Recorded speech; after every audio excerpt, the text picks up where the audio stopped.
Hello and welcome to 8 Weeks of Divine Healing. I'm Mia Sines and my co-teacher is Lori Montre. Hello, beautiful ladies. This is week 2 of 8 and we're really excited because I feel that this topic today is foundational for everything, healing your relationship with self. And when we heal our relationship with self, one of the most fabulous and important things that happens is we can elevate without fear and we can face all the things that have happened to us and rewrite the stories. So in rewriting the stories, taking the energy, the whoof out of the trauma, the drama leaves your life, the openness opens, and the life becomes beautiful. So anybody that can put on their cameras, please do so. You know how that helps us in teaching. We only have one person with their camera on. All right, Lori, before we get into, or if you want to lead us off, if you'd like to say some stuff. Yeah, like you said, this is such a foundational piece for everything. And it's, we need support on this journey. We absolutely do, right? We need to feel a compassionate and supportive and loving force, essentially, guiding us and lifting us and feeling with us. And it's wonderful to have spaces like this. It's wonderful to have your close circle that you've brought together. But when it comes down to it, what you need most of all is that sense of yourself supporting you and taking care of you and leading you and all the things. And it's my belief, and I think Mia shares that with me, but of course, correct me if I'm wrong, but that force that we feel when we connect to our own self-love is actually the source and the love of the creator that fashioned us, that brought us into being. And when we connect with our self-love in a beautiful way and recognize that, what we're really connecting to is our creator, and whatever that means for all of us. And I think it, can mean many different things. But that's the kind of the source of self-love. And when we tap into that, we are beyond powerful in our love, not only for ourselves, but out in the world, in the way we're able to show up and to care for and love other people. It's beautiful. Very beautiful. I was seeing a story or an analogy to that, because really everyone has to understand who they are and that they have a soul. And most people don't understand that. Most people don't care. That's not their belief system. And I say, okay, if that's the case, then listen to your soul and do what you need to do. But here's the story of why we literally need to reconnect to. That's why we bring up the divine and divinity and God within the work that we do, because as we connect to self, we have to know who we are. Just like a wolf pup, if it gets lost, a mother bear might be able to make it feel well, maybe even nurse it for a little bit, but it's not with its wolf pack people. It's not, or pups, it's not with the original source that it came from. And of course, we know that wolf pups are also creations of the divine as well, just as everything is on earth, but, or universally too. But that's an analogy that shows us that if we're not with our right parents or family, then things might be dangerous or askew. Now, when I say dangerous, I'm thinking about the wolf. I'm not thinking about us. Think about that little pup by itself, all out in the wilderness, alone and tiny. So if you can see the difference between being with creator and not being with creator in your life, that's the expansion, the opening. We do want to exemplify the greatest space of divinity that we can, or at least that's most everyone's goal. Also, again, the treasure trove, if you've had the treasure trove, all the work is in there on the self-love. If you've had the treasure trove before, send me your email that the treasure trove would be under, and we will send you your special login credentials. Otherwise, now the treasure trove costs $15 and it's a lifetime membership in there. So just keep track of your email or emails and we can track you down. All right, so what happens when we connect to our own self? What does that feel like? What does that look like? Can we have some people share?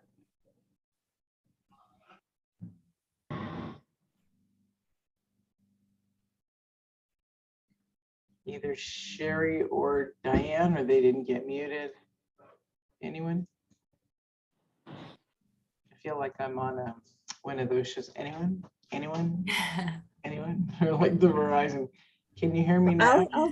I'll speak.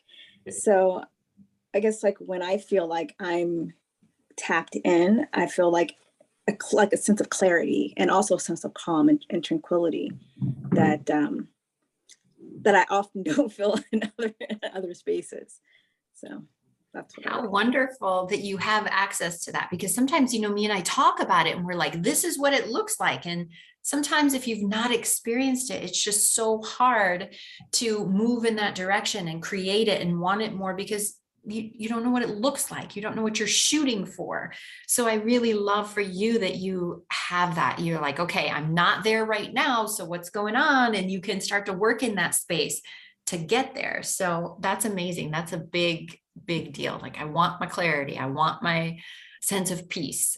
So you keep working to get back there. That's awesome. I mean, granted, most of the time when I feel it, I'm usually like somewhere like the Botanic Garden or somewhere like out, like, you know, out in nature.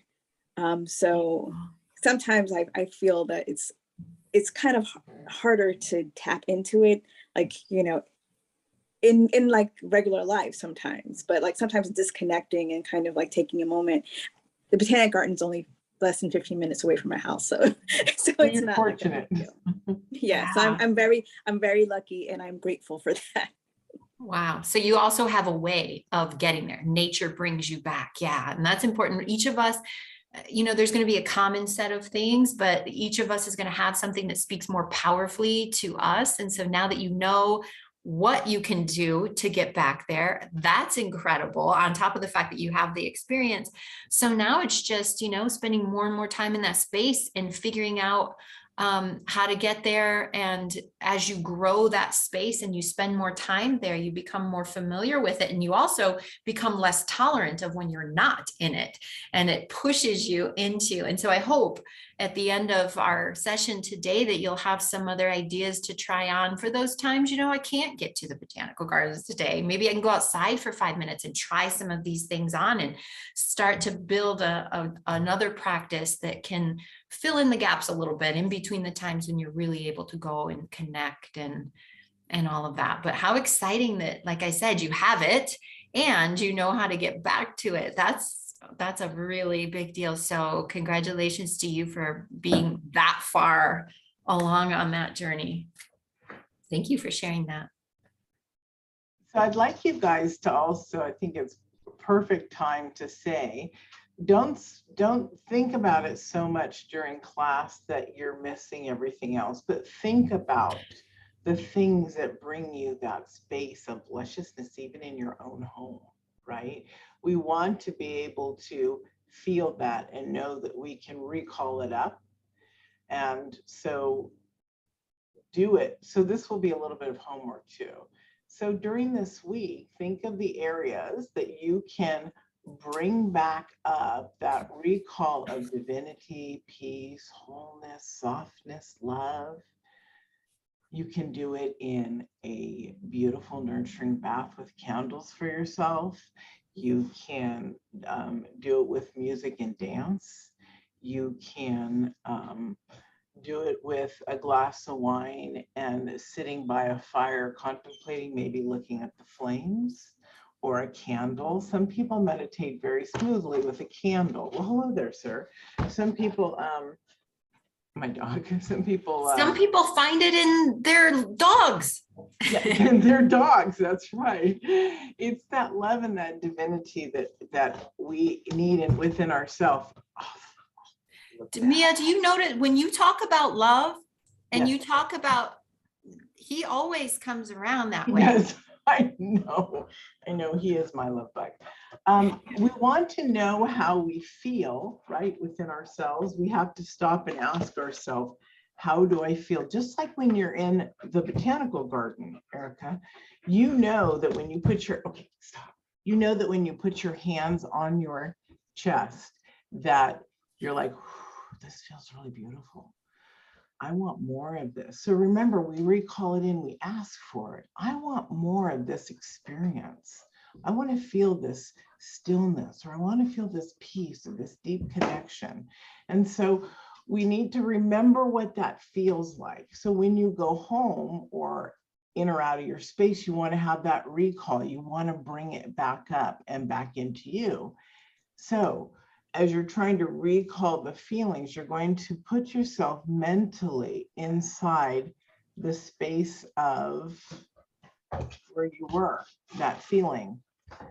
I think somebody needs to go outside. Sorry, guys. Inside that space or that feeling, it's about bringing it forward. So if you're at home and you're angry or you're upset and you stop and you say, how am I feeling? And you realize you're not feeling in a place in which you would like, you're going to shift that, right? You're going to turn on your music. You're going to go, oh no, what makes me happy? Okay, if I jump up and down, I'll start to get the endorphins going or something, right? You have your tools.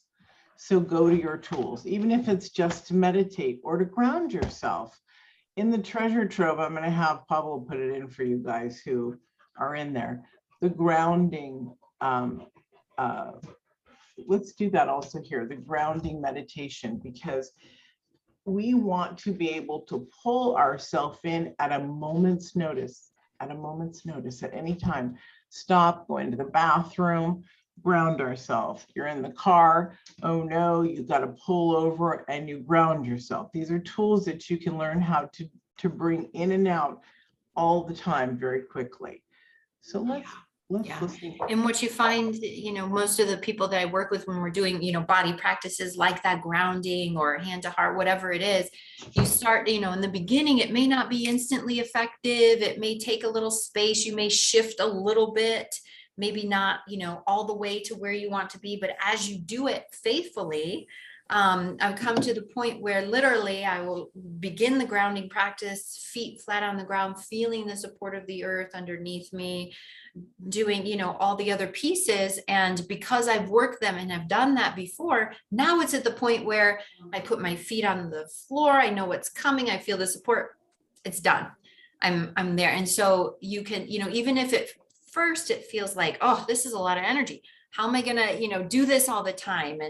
And all of that, it becomes so automatic. So if you tie the hand on heart or something else that feels good while you're at the botanical gardens, and then you start to work that in your life, and pretty soon it's like, bam, I'm there. And it just brings you back to, the wholeness, because you spent time there, because you created that for yourself. And it'll just get easier and easier to be in that space. So that's incredible. Yeah. And how long can you take that energy from the botanical gardens, you guys, from your walks, from your hikes, from your ocean, from everything? How long can you take that with you? So Erica, you got to get back in the car or walk home. You want to carry that energy with you and try to maintain that peace. So as we practice mindfulness, peace, we want to remain in that essence. So as you're smiling, to keep bringing up the endorphins, or just focusing in on how glorious it felt and still see the plants around you, you're carrying that energy forward. You're training yourself to be in the energy of divinity.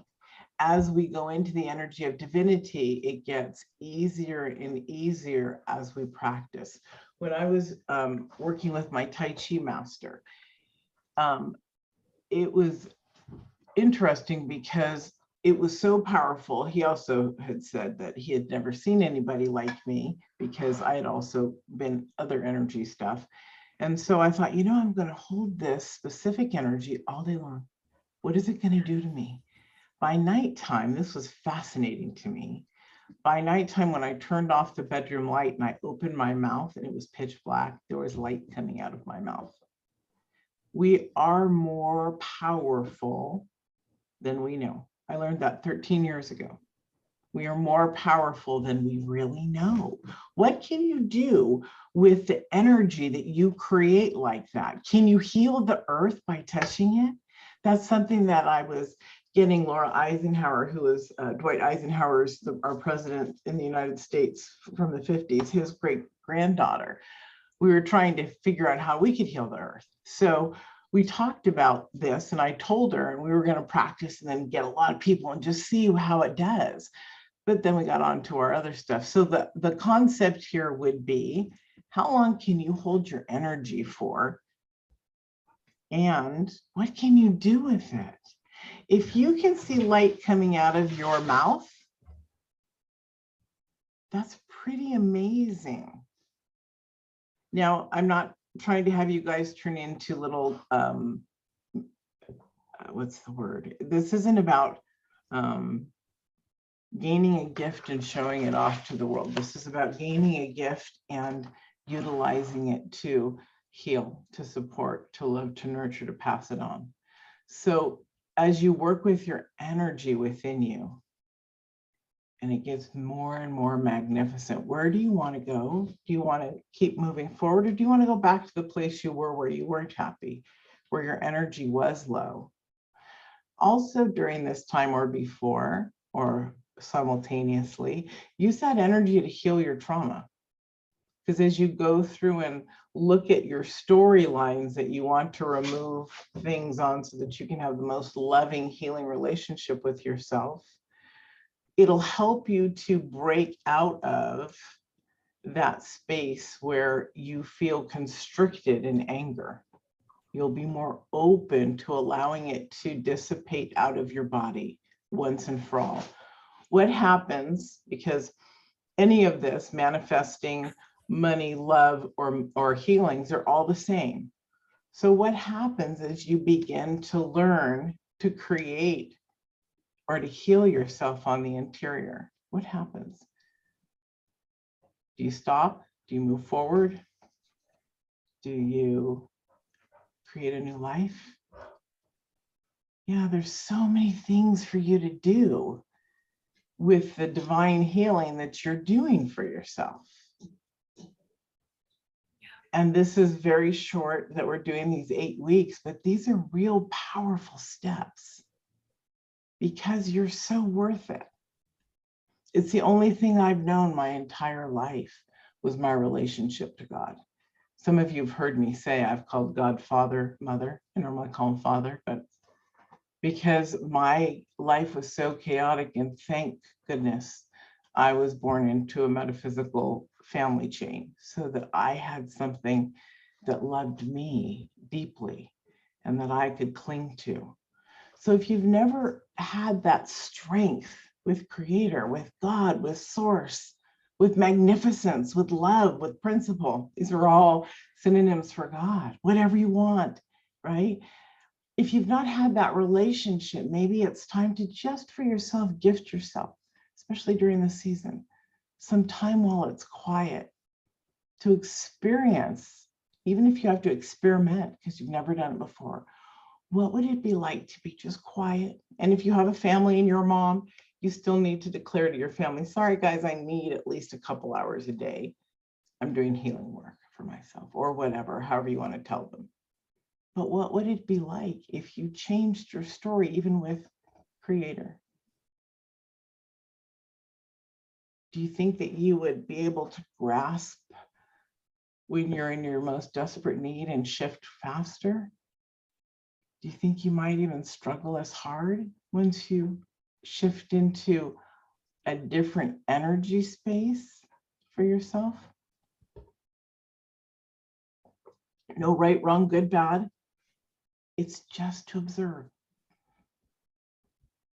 We observe and then we take what we want to move forward. So for recreating our wisdom with who we are, for some of us, that might mean we have to recreate our awareness our love connection, our vastness with God. It's interesting. We also get in relationships and we stop or we slow down on who we are. I remember when I first got married at 18, I stopped doing my evening prayers. Why? That was sex time. But really what I should have done was I should have taken myself aside, done my stuff, right? I'm not judging or blaming, but I could see where it would have been easier to stay on a path. We have to figure this stuff out, because when we do get in relationships, whether it's with other humans as friends or a partner that we live with, that we're dating, sometimes we stop taking care of ourselves. I know I have. Yeah. And Mia, I think that one of the reasons why we do that is we're searching where these feelings that we're following, we're searching for those. And when we don't have someone providing it, right, then we're looking for it and we're creating it ourselves. And then someone comes in and for a short time, they can replace those. Mhm. And we can, get what we need from that relationship. But as you know, nothing except our relationship with self and spirit is actually going to be fulfilling. Mhm. So now we've taken and we've put almost the responsibility for our good feelings on some circumstance or person, whatever it was that we allowed to take us away from that. And it's going to be short-lived. Not that I'm saying all relationships are going to be short-lived. I'm just saying your sense of peace, and we have to protect that all the time, because even though things can come in and feel great also, they're never going to be sustainably, permanently take the place of that relationship with source and spirit and self. So, I mean, I think, and certainly I share that experience. How many times have I done the same thing? As long as things are going well, maybe I'm not spending the time on source and self. But it always brings us back, right? It never leaves us and always gives us the opportunity. And as we're talking, I realize for myself, having spent decades working and on this and finding kind of my own rhythm, my own botanical garden, my own way to keep as connected as I can, I realize that these are a little bit lofty subjects. I mean, it's like, it takes a lot of time, energy, experimentation to get to the place where you're like, oh yeah, I totally get it. Like even right now, I'm like hanging on to the words that you're talking about. And I'm like, okay, got it, sort of. And so I really hope that something that we can bring today is some very practical, like, what does that look like? Yes, I want that. But I'm not quite sure, like, as I go through my day, I might need some really tangible, hands-on kind of things to get me started. And then as that connection grows, I'll know how to take that next step. I'll know how to cultivate it more. So if you think it's a good time, I'd love to just start kind of going over some really practical things that for trying on, just to have, like I said, that tangible thing to. Would it be possible to do that grounding thing first, or should we do it after that? Yeah. Which No, one I do you think want? I think being grounded will help us, really Okay. just be open and receptive to being able to hear about the tangible things in a little bit easier way. Yeah. Okay. So just relax, everybody, and just enjoy. Grounding. This meditation is to ground you to your higher self and to your soul directly. Get in a comfortable position, whether in a chair or lying down. Let's begin. Clear your thoughts. Begin with the intention that you're here to bring yourself back to your proper alignment. Let's begin breathing. Breathe in deeply through your nose, pushing it down into your diaphragm and below into your lower belly. Hold it for a moment And exhale slowly through your mouth. Breathe in through your nose again, deeply pushing it down. And exhale through your mouth. One more time. In through your nose, down, pushing it to your lower belly. Hold it a moment. Now release it. Up and out through your mouth.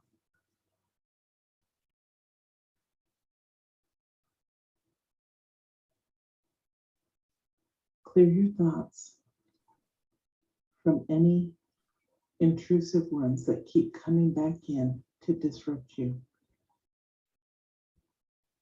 If you're dealing with something that's repetitive and keeping you off balance, put the intention in that this is for you to connect to yourself, to be grounded, to be happy, and to feel whole. Let's start with a warm light at the top of our head. Imagine the magical light in any color that stirs you. Let it pour down over the crown of your head, down through your temples, on your cheeks, the back of your neck, the front of your neck, down your chest and your back, over your shoulders, down your arms, your breasts, your torso, down through your fingers. It's also moving down over your pelvic area, around your buttocks area, down your legs,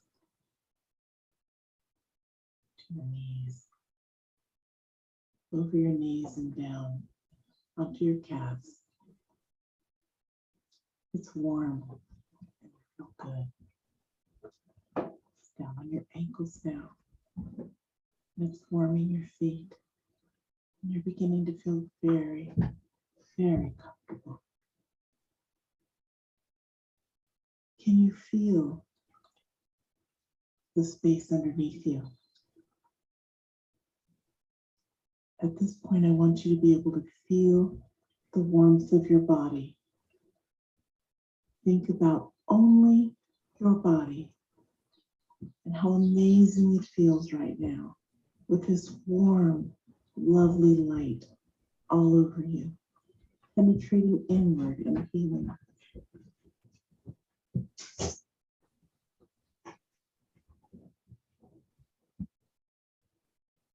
Remove from your thoughts any discord that keeps trying to come in.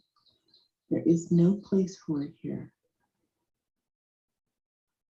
You're in a warm, light cocoon, safe, protected, and loved. You're connected to yourself. You're connected to God. You're connected to the universe. You feel totally divine. In this space, you have your boundaries in place. You know that your harmony is intact always. No one can enter your space. This is your warm cocoon. This is your grounding place. Your feet are tingling. Your hands are tingling. You're beginning to feel amazing.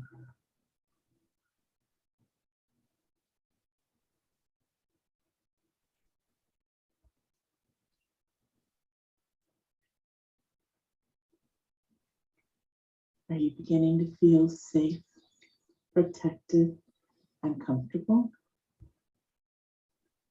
Are you beginning to feel your inner power coming forth? Pull it forth. Let's move up to the heart space. Do you feel your heart? Do you feel it vibrating out? The energy, the love. Open it up. Open up your heart space. If this gives you trouble, Think about all the amazing things that you love. Bring love and the sense of gratitude into your heart very quickly. Do you feel the love? Now turn that around and push it outward.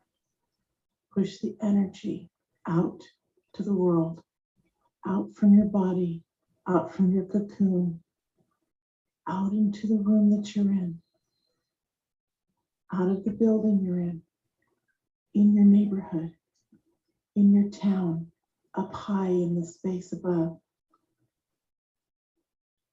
Keep pushing it out. Keep feeling love and pushing it out. As you do this, you're expanding your heart space. You're expanding who you are. You're expanding your love, and nothing can harm you when you're feeling love and connected to yourself, when you're connected to the divine. You are in a safe place always. There's no depression. There's no fear. There's no anger or hatred.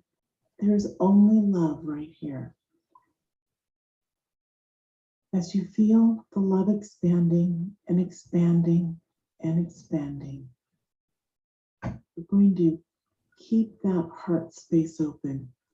We're going to come back now towards our warm, loving body that's been cocooned in a beautiful, magical light, protecting us from any thoughts that we have that are disruptive.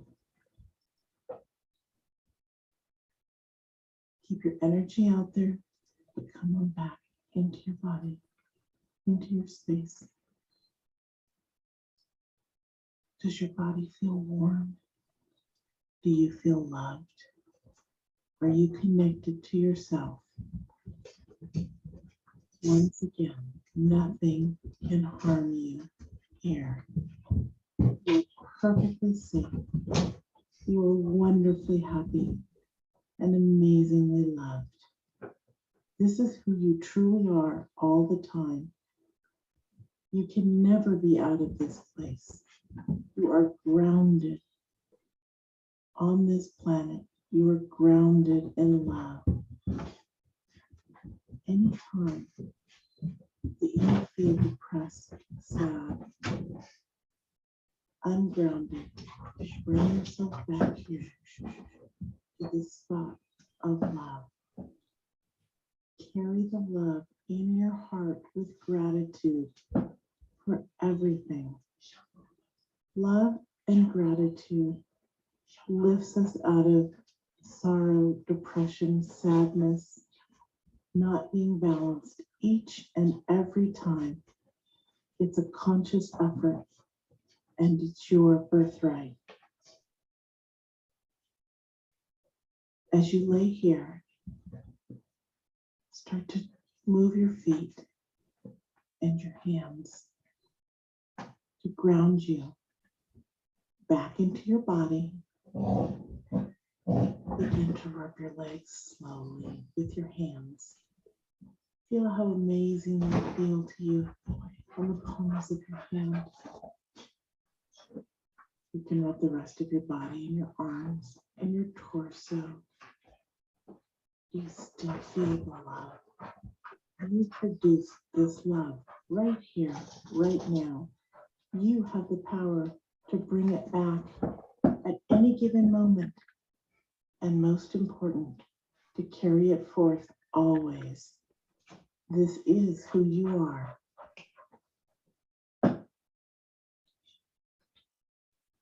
Continue to move around to wake up. As you sit up, either straight in your chair or on the side of your bed, put your feet on the floor. Move your toes, either in the carpet or the hardwood floors or whatever is underneath you, the grass outside. the sand at the beach. Feel your feet, ground yourself, be in your body. When you're in your body and you feel love and you are love, this is a place where you feel safe, whole, and complete. You are in control of your life right now. You have never left the arms of love. You have never left the divine. And in other words, you have never left your connection to God.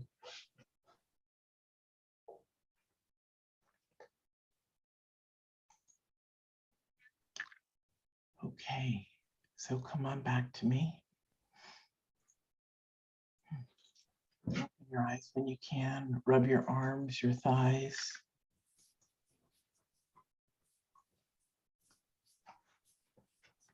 You know, I recorded that over, gosh, I want to say 13 years ago. It was recorded in 2014, but I think in the summer or something. And I loved how it said, open your heart space. Can you feel it? I don't, when I go into the studio, I know what I want to talk about, but I don't have anything written out. It just flows through. So sometimes I hear things later on and I'm like, oh God, I love that. I just love that. I've been talking about that for that long. I love it. So really, really beautiful. Yeah. Very beautiful. Thank you. Mhm. So what tools would you like to share first, or? Yeah. So as I was thinking about it, and, I really want to mention this, we're going through these 8 weeks and we're giving so much every week. And I just don't want you to feel overwhelmed by all of this at all, or feel like, gosh, I have to master self-love in a week. It is, or I have to be using all of these tools at the same time. And I think that when you do connect with yourself, you can kind of help yourself create a plan for yourself. And that's one of the reasons, as me and I have been teaching and talking so much, we're like, there's so much that people need right now, so much healing, so much tools, so much, wisdom and trust and building that in themselves. And so, all of this we want to give because it's so important, but we're also creating a structure for people who want to devote this next year to all of these practices, to more of these practices, and doing it in a way that is more systematic and giving some space for all of this to kind of sink in. So I just mentioned that, and we'll talk more about what we're offering for the year coming up, but I want to mention it because you should not have the expectation that you are going to master any of these things in between our weeks. These are being offered to you just as kind of a starting point, so you can start to make a plan for yourself, whether that's month by month or day by day. I want to look at these 2 or 3 things, because I think if not mentioning that and sending you off with a bunch of tools, it can just be very overwhelming. So definitely we realize that this is a lot to be giving on a week-to-week basis. So we're going to just give some bare bones kind of today. I'm going to give you a few things. Mia's already mentioned, just like last week, always be checking in with your emotions, because they are the guide back to source and to yourself. So that is kind of like something, if you, always want to be doing that. Where are my emotions? How do I want them to shift, and things like that? But what I'd like to offer you is for you to spend a little bit of time, maybe this week, with yourself and with your journal.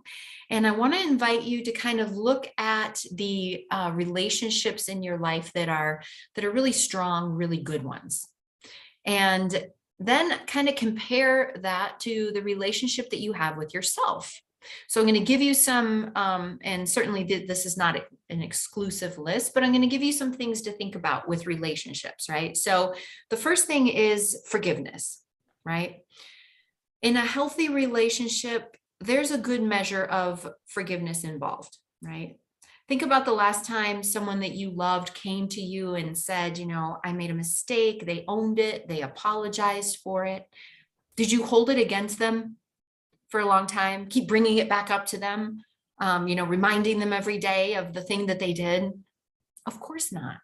They owned it. They apologized to you and you forgave them in a second. And hopefully, maybe there was, depending on what it was and how much it affected you, you may have had to do a little work around it or whatever, but you were able to forgive them.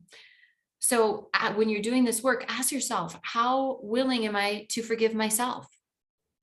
I made a mistake and I did something I didn't like. Did I own it? Did I apologize for it? Did I move on and forgive myself?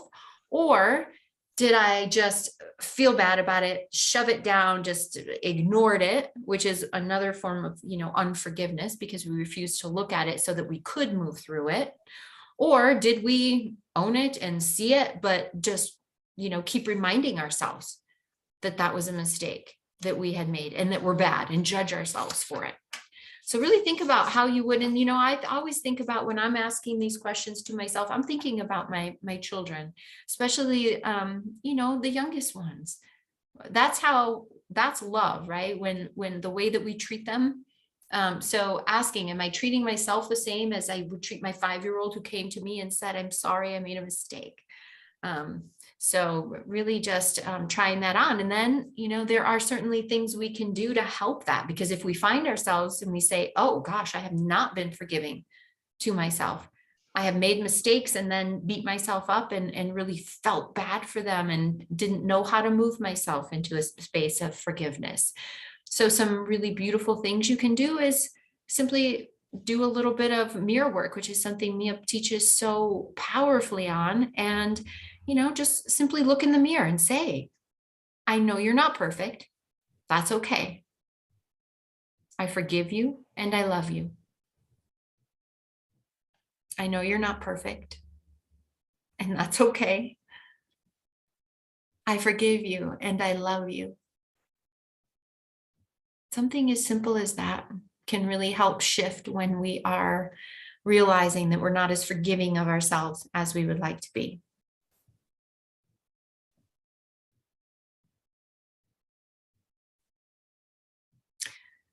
The next way that I'd love for you to just take a look at your relationship with yourself is with respect to compassion. So compassion can mean a lot of things. In this case, just kind of narrow it down a little bit. I'm thinking of compassion as being recognizing what you're needing, what you're feeling and needing, and then doing your best to provide it for yourself. So it's kind of like, providing for your needs, but it's really being willing to recognize what that is, because sometimes we feel like we shouldn't have certain needs, which, causes us not to look at them. And if we don't look at them, of course, we can't provide for them. So compassion and meeting yourself with compassion for this purpose, we could probably take it in 20 different other directions, but am I recognizing what I'm needing today? What do I need today? Asking yourself that question when you're sitting in your reflective time that hopefully you're creating for yourself. What am I needing today?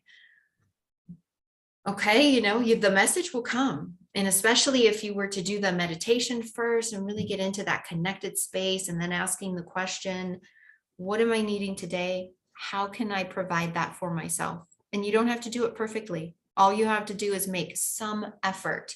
And over time, you're building this relationship, right? You don't do it once and say, gosh, I wasn't really sure what I needed. So I tried this and it didn't really, it wasn't the best feeling ever. So I guess I don't know how to do this. I guess this exercise doesn't work. It takes time to build this relationship, just like it takes time to build a relationship with anyone, right? You don't just walk in, meet somebody off the street. Hi, I have full knowledge of all your needs and I know exactly how to meet them. It takes time and effort and energy, and it's a beautiful process as long as we're not judging it and have expectations for it. So really just, listening, and you'll get clearer and clearer. You'll get better and better at providing it for yourself. And the next one is connection. Do you communicate with yourself on a regular basis? Which is kind of a ridiculous question, right? Because we're with ourselves every minute. But sometimes, I'm sure you've had the experience, if you think back over the last week or something, of a day where you didn't even feel like you were with you, right? You're just reacting to everything. You're taking care of everything you have to, taking care of the people in your life. And you go to bed and you're like, what was that? I don't even know where I was in that whole process. So really taking time. like you're doing right now to get support and information, knowledge. And then also doing things like sitting down, asking yourself the questions, doing the meditation, whatever it is that brings you connection, and allowing whatever comes up in that time to be okay.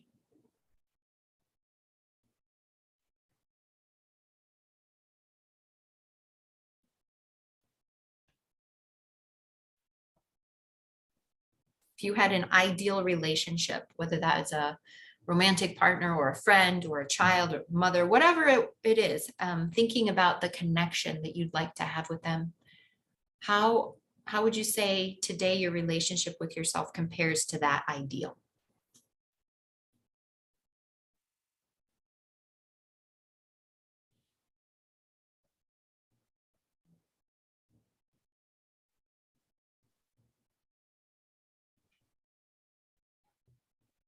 The next one I'd invite you to look at is your care. So often when we think of self-love, we think of only care, right? We think only the bubble bath or the massage or the whatever as kind of the, encompassing self-love. But as you see here, all the other things that we're talking about are equally more important. But care is really important also, because you think about how you care for other people, someone in your family or a friend or something, someone you know is sick. You make them soup, you call, you check on them, you offer to help in some way, you cover someone's shift for them, you reach out, you babysit for someone, whatever it is. And I know that each of you has powerful examples of how you show up and actually commit acts for other people. And so asking yourself, how do I do that for myself? And it may be physical things like, massage or getting your nails done or things like that. It doesn't stop there with those kinds of things. But when you're sick, do you push yourself through and, make sure that you get all of your obligations done nonetheless, and, just have very little, change in your routine or whatever, you just have to get over it and get through it? Or do you say, oh, I'm not feeling great, I need to make myself some soup and, call off today, or get some help in order to take care of me, so that I'm not just pushing through and ignoring my own care. So kind of comparing, how do I treat someone else in these situations versus how do I treat myself?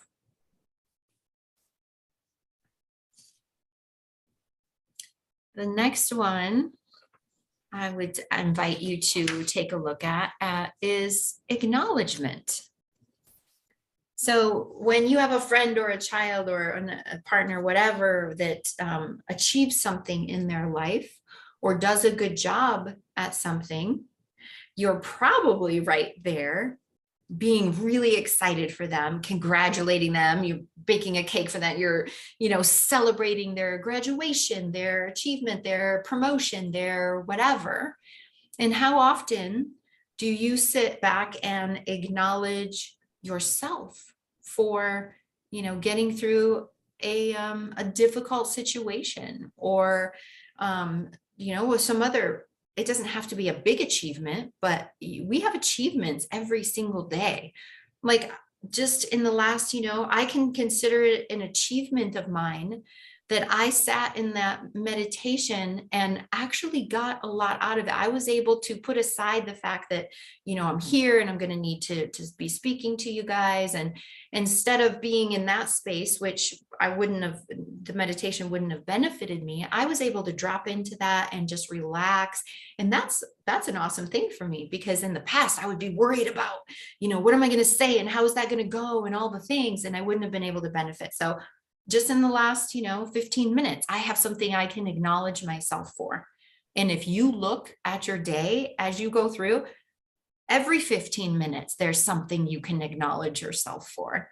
So really look for those spaces, even if you don't have to stop every 15 minutes. If you want to, I think that's awesome. But during your time when you're sitting with yourself, asking yourself these questions, I know you can find many things to acknowledge yourself for. And that's important. It's an important part of a relationship, and it really does support a relationship and helps it grow and be solid and secure.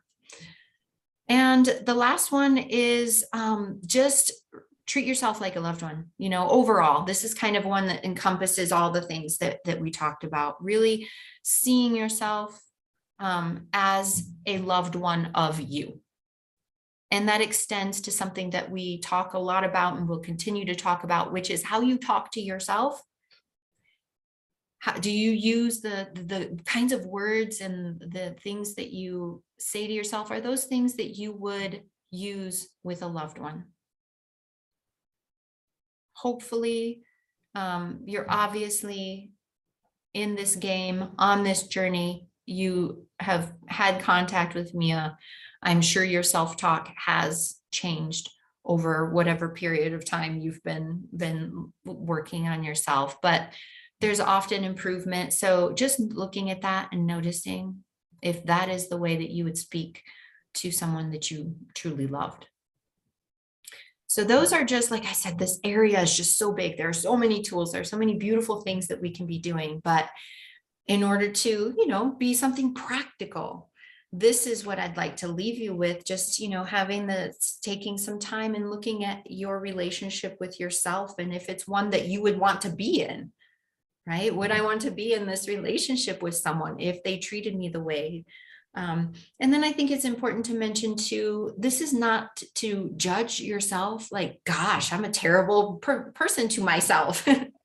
We have to be very careful that we don't bring in any judgment around what we find in this space. This is beautiful things that we're uncovering, and we can apologize to ourselves and we can say, I'm just so happy that I'm seeing this, so that now I can begin a new relationship with you, which is something that I want. So be very gentle as you go through, and just let it be an awareness and a beautiful starting point for yourself, as opposed to something that you fell short on because you didn't.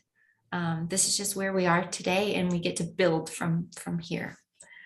So that's where I would invite you to spend a little time this week in the area of self-love. And as Mia mentioned last week, we would love to have a little space after our meetings so that you can bring your findings that you were able to work with this material and how it shifted you, or if there's questions around it, whatever it is we can do to make this meaningful, so that you can integrate it into your life. Because listening to all these beautiful things is incredible, and it does something to our heart. It does shift us a little, but until we take it and we start really using it and bringing it into our life, the full value is not there.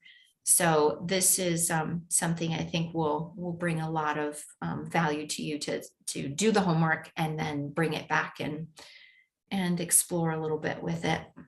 Beautiful. So if we're done with this session, we're going to turn it off, and then we're going to go quickly into the homework. Is that from last week? And so the homework from last week was, the relationship, looking at different aspects of the communication in your communication. relationship. Yeah.